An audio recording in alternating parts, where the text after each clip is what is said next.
Hello mga kalingap! Ngayong araw ay aming binisita ang munting tahanan ni Ate Marie dito pa rin sa bayan ng Cainta, Rizal. Si Ate Marie ay mayroong 2 anak, isang 2 taong gulang at isang mag-aaral sa elementarya.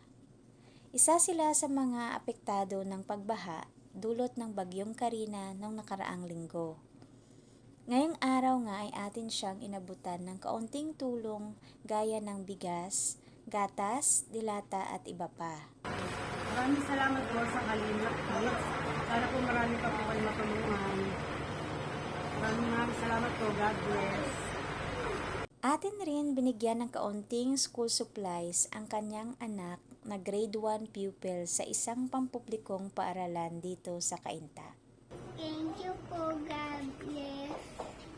Kaunting pagkalinga para sa munting batang nagsisikap makapag-aral para sa kanyang pangarap. Muli, maraming salamat sa panonood mga kalingap.